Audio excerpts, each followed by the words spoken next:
Hi, I'm Linda Guild. I am the CEO of the Talented Alliance of Part-Time Professionals, and I'm here with Erin Marcus, who is the founder of Conquer Your Business. She is an expert in marketing and all things business, and so I'm really excited to have a conversation with her. And Erin, if you want to share a little bit about your background, and then we'll dive into our topic of the day.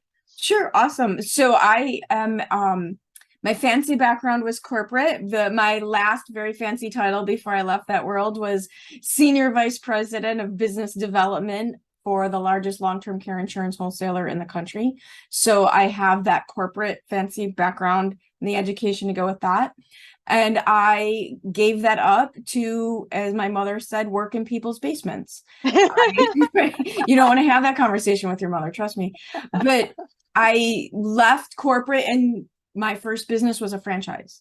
My first business was a franchise working with families with aging parents. That's why I say working in people's basements, helping them go through all the things that they have so that they can downsize and do all the things that happen to people, to families when we have aging loved ones or when we are aging loved ones. Exactly.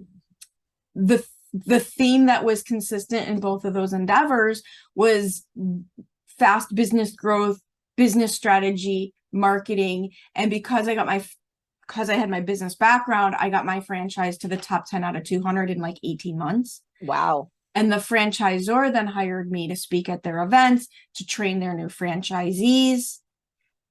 And I finally realized like that was what I love. That was what I love. Because don't get me wrong, working with families with aging parents is very rewarding, but it's also very traumatic. Mm-hmm. And you're also stuck geographically. And I finally listened to the whisper in my ear as it started to bang on my head that what I really needed to be doing was helping entrepreneurs get that financial and the emotional freedom they need in order to build a business and a life they're proud of. Because underlying all of it, whether it was corporate, my franchise, or now, I believe people deserve to know that they could be in charge of their lives. And not be stuck in reaction mode. And people don't really know that. It's not that they don't know how to do that. They don't even know they're allowed to do that.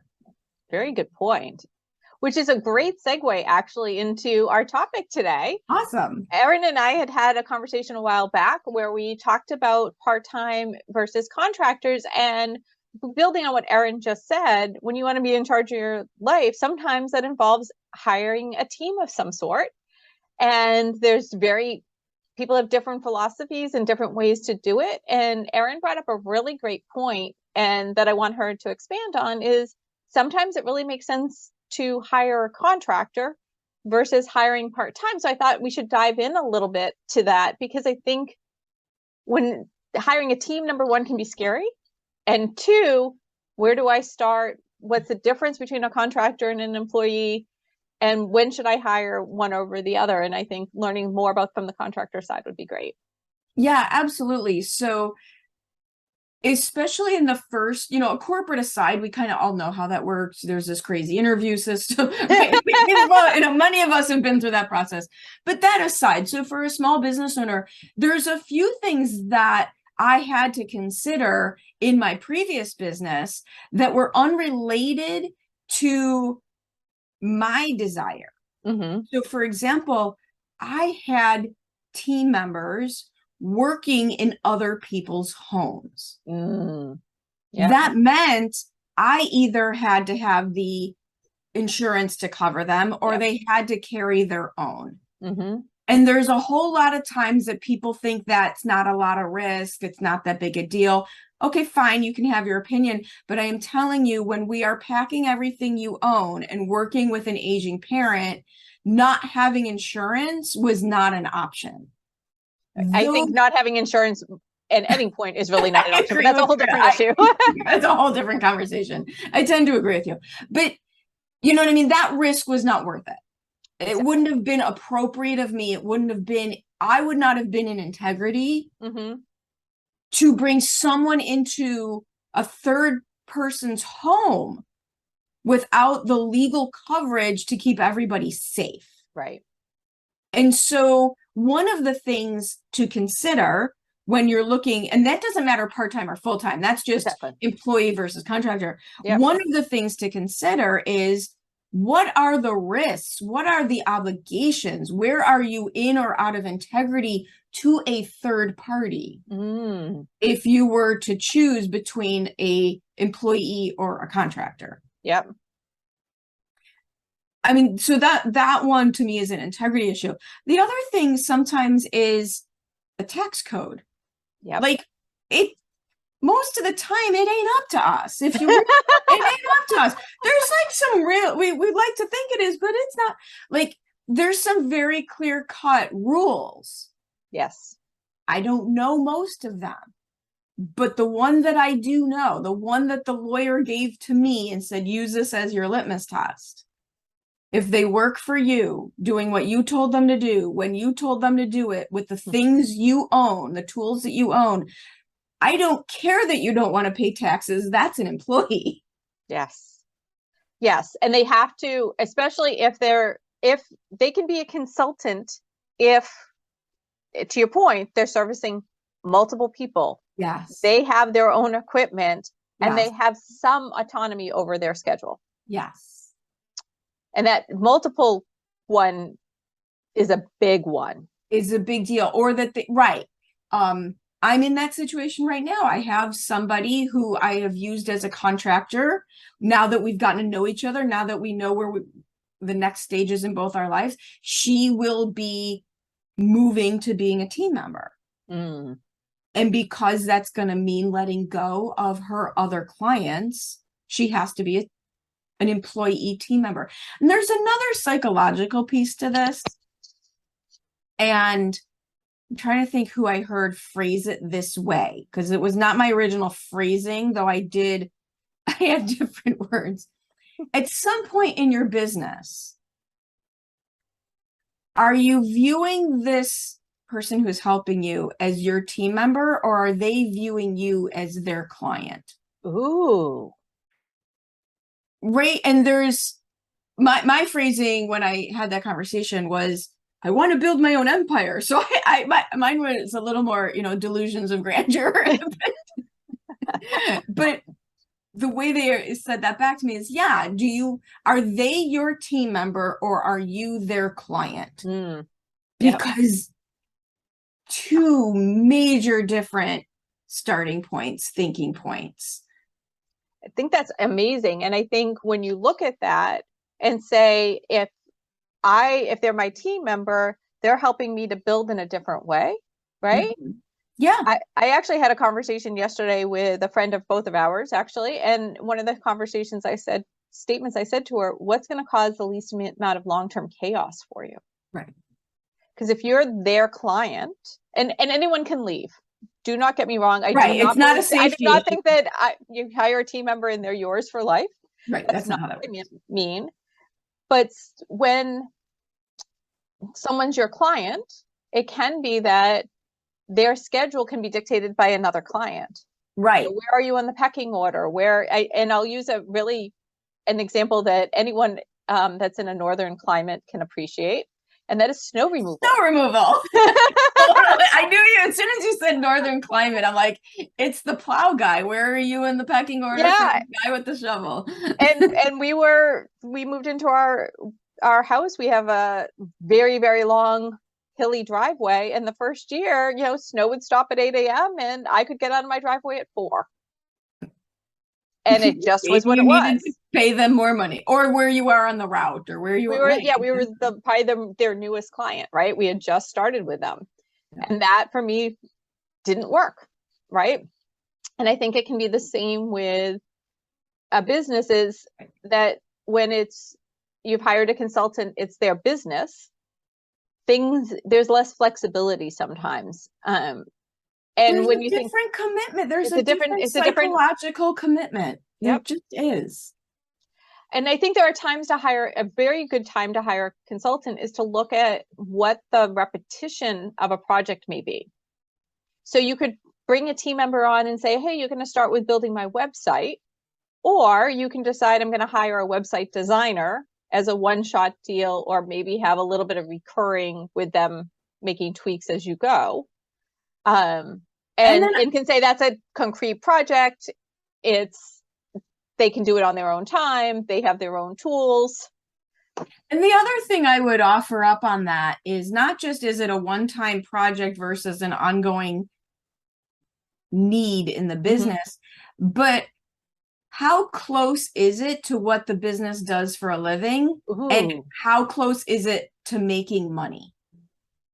that's a Like, great one. right, because so for example, for me, my web designer who changes my pop-up and makes sure the back end works is a contractor. Mm-hmm. But I want the person who is the reason my contractor is moving to team members because she's going to be taking over managing the team. Mm.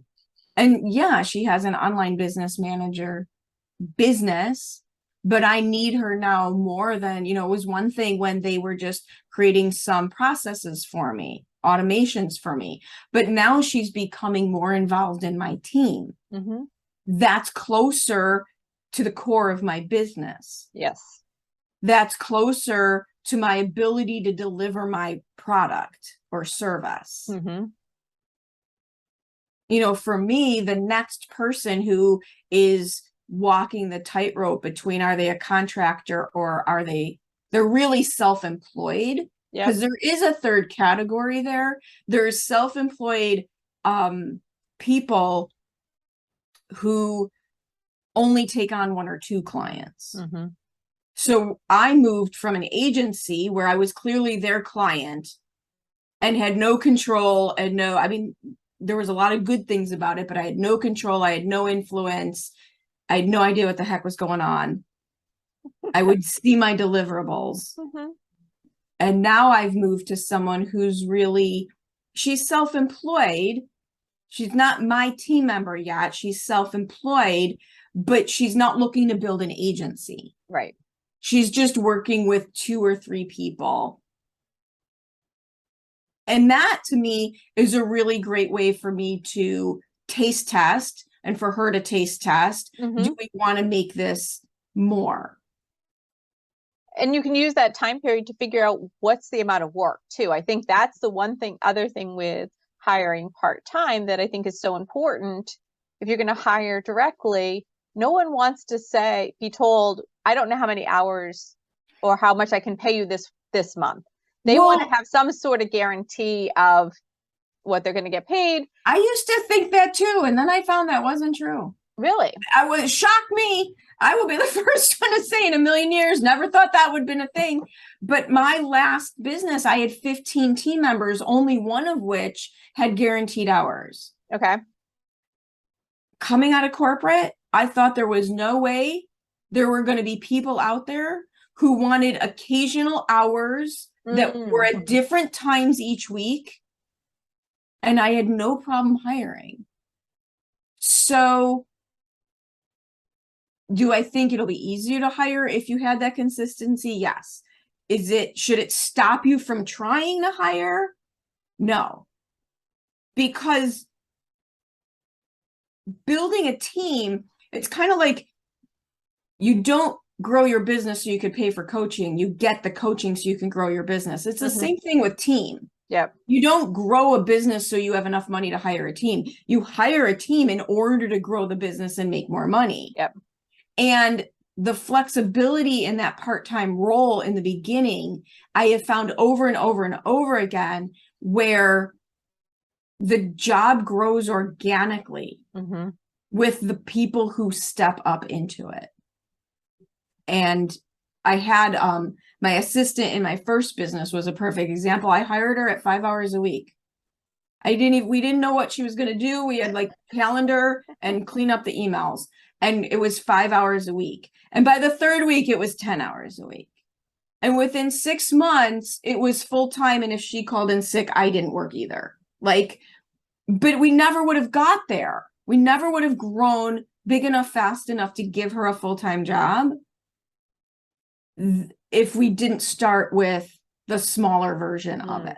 But you probably had some clarity that it was the ssmaller version. I think maybe it's the clarity of what's going to happen. Maybe I should be clear. If you don't have clarity that if you come in and say, I'm going to have 20 hours a week for you, and you don't, that's a problem, right? So if you say, hey, there's going to be variety week to week, or I think it's going to average around here, or that type of thing. And they can help you mold that and grow and change. But when it's that, this is where you don't want to overpromise and underdeliver. Yes, I was going to say the exact same thing. I think people are really scared to have the conversation around the truth because they think it'll make it harder for them to get what they need, and it'll make their business suffer. And it doesn't have to be that way. I'm very open with my team members as I hire them, even a contractor.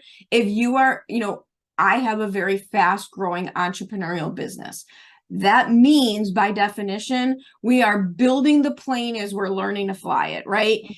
If you are a person who needs an immense amount of structure, always know what you're going to be doing, and know exactly how it works, I'm not the place for you to come work. That's true. But if you want a place where you get to help create something, fantastic. But you have to be willing to have someone say, no, I don't want to work for you. Oh, yeah. Because if you don't tell them the truth about that, if you don't tell them the truth about how many hours, all you do is create problems for both of you, because they come on, you're under, you feel like crap because now you're scrambling to deliver on a promise you knew you couldn't meet. They're annoyed, and now you're back at square one.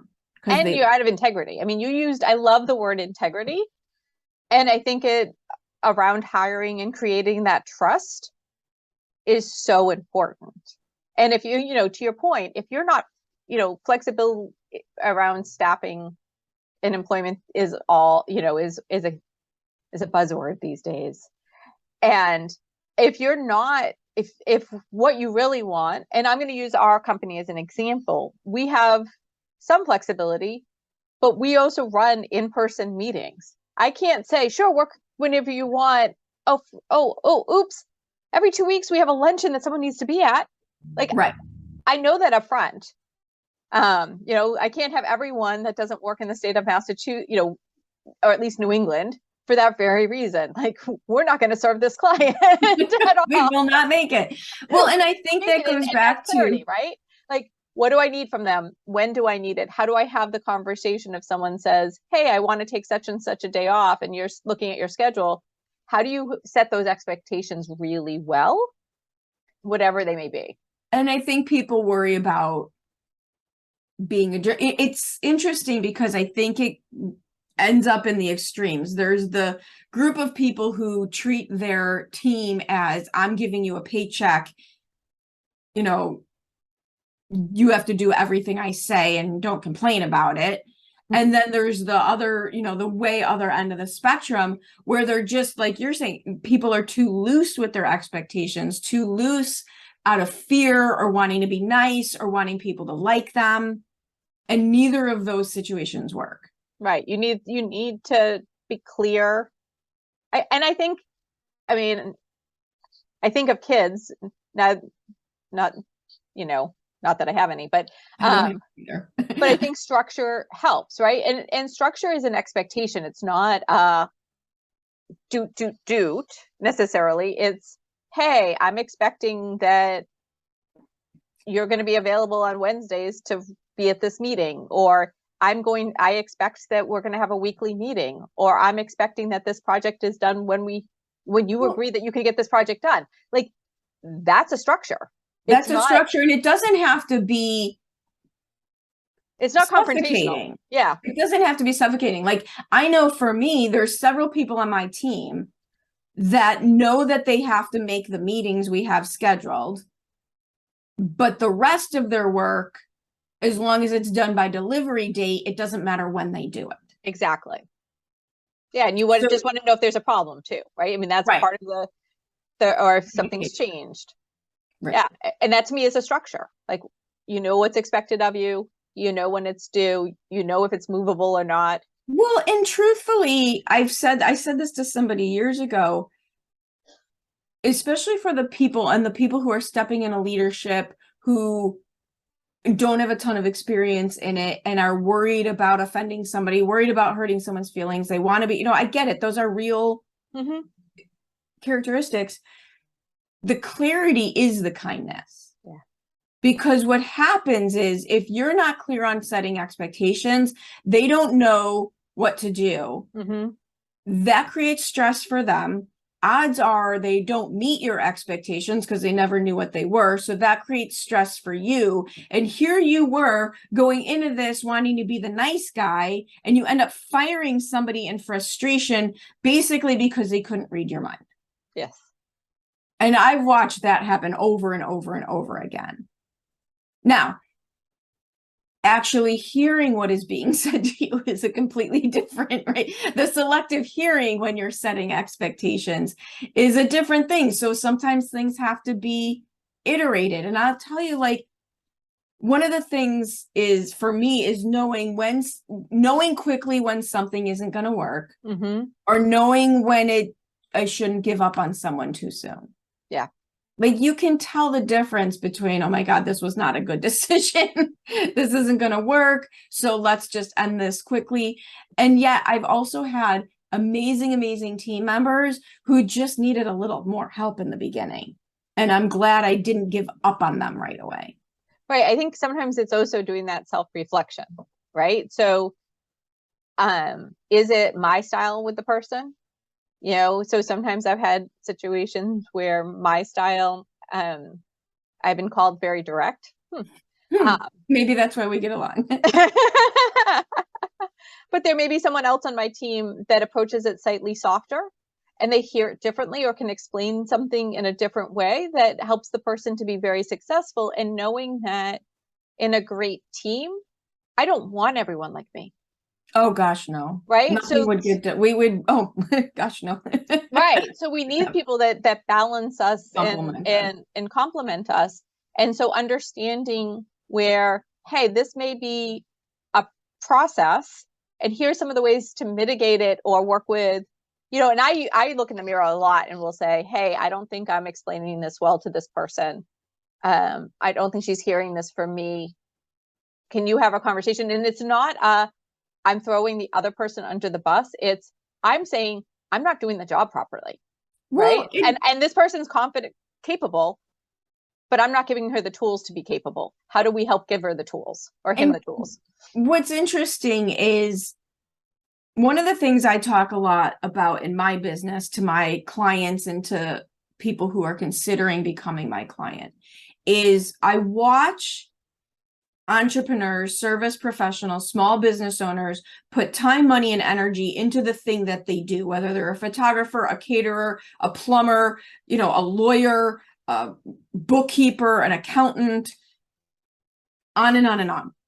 They put time, money, and energy into being really good at that thing that their business does. Mm-hmm. And they don't put any, or if any, just a little bit of time, money, and energy into learning how to be a good business owner, how to grow and run your business. Those two things, doing what your business does for a living and running and growing a business, have nothing to do with each other. They're two completely different things. And yet I watch person after person assume the business should just grow because I'm really a good dentist. Mm-hmm. Well, those don't go together. And so to the point of this conversation, the next iteration is learning how to be a good leader. Yes. So first you have to learn if you're going to be an entrepreneur, if you're going to own a business, if you're going to be a small, medium, whatever size business owner, you don't only have to know how to deliver the product or service your business does, you have to know how to grow and run a business. Mm-hmm. And the next phase is, how do you become the leader that grows the business? Because as a business grows, the leader does less of the thing the business does for a living. That's true. And they do more of the strategy and decision making, and they're the face of the company. Their role changes. And I know for me, I actually, now that I'm no longer using too many contractors and I have more team members, mm-hmm. If I look at my calendar, I spend almost as many hours on team building as I do on client coaching. Because if I really want to grow my business, and I do, I need the right team to do it. And I need to be there for them and coach them up the way I would for a client. Right. Absolutely. And that's how you're going to grow. And I think you went back to, when you said people don't realize that they have to wear a different hat and be a leader. It's kind of like when in corporate, so many people get promoted to be a manager, but don't teach them how to be a manager. Right. They're promoted to their point of failure. And then the person who is fantastic over here gets promoted to a position that they suck at, not their fault. And what happens? They get fired. It happens all the time. Yeah. So, I mean, and I think to your point, like, again, looping back to the contractor versus the team member and stuff. I think the one other thing when you're hiring contractors, you still have to give them that leadership and that support. And that's where I think sometimes there's a little bit of tension, because I hired someone that should be an expert in their field. Why do I need to do this? Blah, blah, blah. When you bring on a team member, you feel like you need to cultivate them. You feel like you need to invest in them differently. And I think not having the way that I describe what you're talking about is there's a very big difference between empowering a team member or empowering a contractor who will provide an outcome for you and abdicating leadership. Yeah. The number one thing I see this with is with social media. I watch person after person after person hire a social media company and then fire them 3 months later because they didn't make any sales. Well, guess what? That's not what they can do without you. That's not what it's for. That's not how it works. It doesn't go that way. Yep. But and before I know you have a hard stop in 2 minutes, so I'm mindful of that. But I want to add one other thing to that, and that is we forget that contractors also need to set expectations. Yeah. And so, I'm going to say this: if you're working part-time, you're working as a contractor, it's okay to actually set expectations back up the ladder. Absolutely. Right. So, if your bandwidth isn't there, if you're feeling like you're being given too much work, whether you're a contractor or part-time, regardless of the role, that communication has to happen. We as leaders should be asking the question, but we sometimes forget. Yeah. And it comes down to don't make decisions or don't let scarcity stop you from communicating. Ooh, that's a beautiful one. The contractor doesn't tell you that it's going to take longer than what they thought because they're scared you're going to walk away. The employer doesn't tell the employee this probably is going to start out at 10 hours a week, but in a couple months, I hope it gets to 20 because I don't want to lose the opportunity of hiring the team member. Right. That fear around scarcity prevents the open communication that's needed in order to make it all work. Right. Exactly. This has been a ton of fun. Before we go, I want Erin to plug how they can find you on social, and then we'll jump off because she has a hard stop. So it's Erin Marcus. My company is Conquer Your Business. I am not hiding, I promise. You can find the websites Conquer Your Business. But truthfully, if you really want some quick, tangible assistance, we have a free Facebook group called aptly Conquer Your Business. Surprise. So it's the Conquer Your Business. It's Facebook group. Come join us in there. There's always all sorts of things going on to help support entrepreneurs and small business owners grow their business. Awesome. And if anyone's looking for a coach in this field, Erin is fabulous. And I just want to give that plug. And thank you so much. And I will let you run. Awesome. Great chatting with you. Thank you. Thanks.